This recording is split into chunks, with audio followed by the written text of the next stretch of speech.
everybody, it's Lolo. How are you? I'm here today for the next installment of Lori's Kitchen.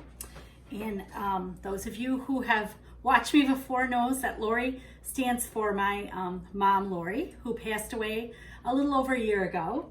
And my daughter and I have been going through her big stack of recipes that she used over the years. Some we had forgotten about, some newer ones, some we loved because she used them all the time.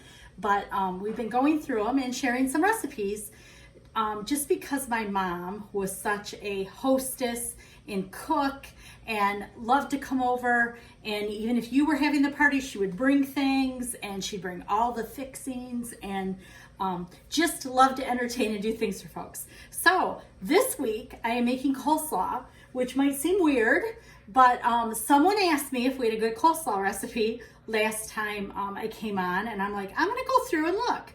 So I'm gonna tell you, my mom and dad were both born and raised in Chicago. And there is a restaurant in Chicago called Bandera. And if you guys, probably most people have gone shopping on the Magnificent Mile.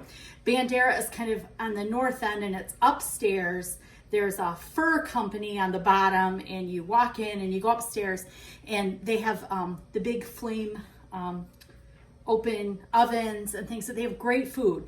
But when I go there, I actually go there for the sides. They have the best mashed potatoes. I don't exactly know what they do to them that I've ever had. And they have the best coleslaw. And it's a different kind of recipe. But right now, while we're making a lot of maybe soups and chowders and things like that, that you want to have to go with a green vegetable or a vegetable with some color, a coleslaw like this is a really good way to go. It gives you lots of vegetable color and it goes well with something that's really heavy. And this one is really different because it has peanuts in it, which you'll get the recipe in a minute. And so it makes it just gives it a nice flavor and it's a really nice side dish. Like I said, I go there for the coleslaw specifically. So what I've done is you take a half a head of green coleslaw and you're gonna chop things very finely. And then I do a half of a head of purple cabbage. I said green cabbage, right? I'm not sure what I said. A half of a green cabbage and a half of a purple cabbage, and then jicama. So peel it and you take a half of it. And if you guys have never used jicama, it's referred to, I think, by some as a Mexican potato, but it's got a mild flavor. I think it has the consistency of kind of a turnip, but it has a real mild, nice flavor. And one thing you can try if you've never tried a jicama is when you do this, use the other half, cut it in like French fry sizes and air fry or put it in your convection oven with some spices on it.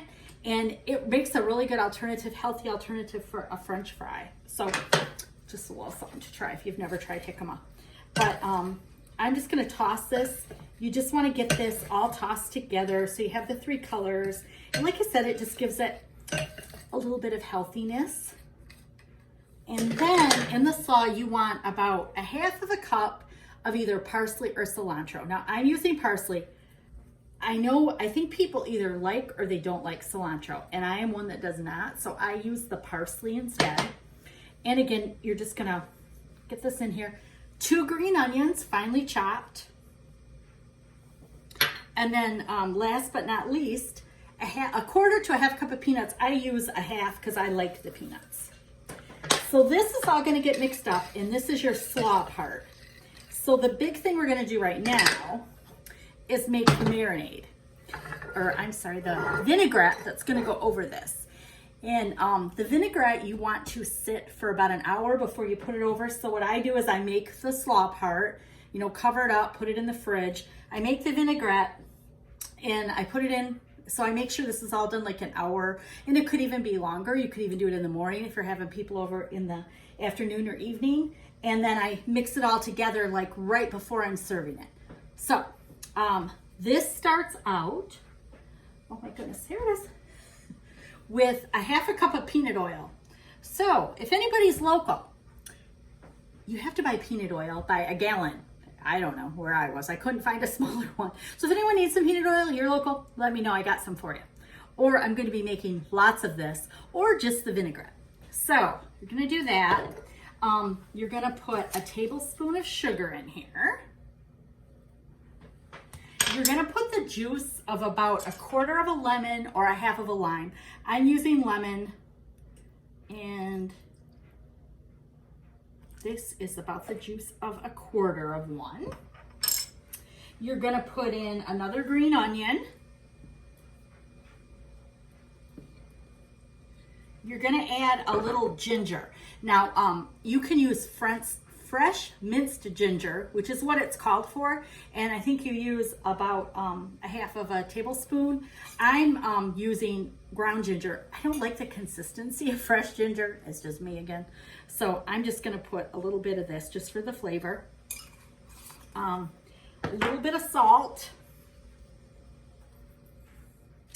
And I'm gonna put in 2 tablespoons of rice vinegar.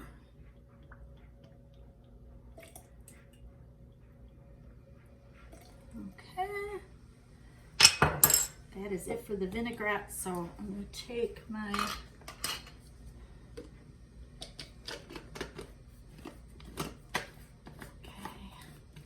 get this on here.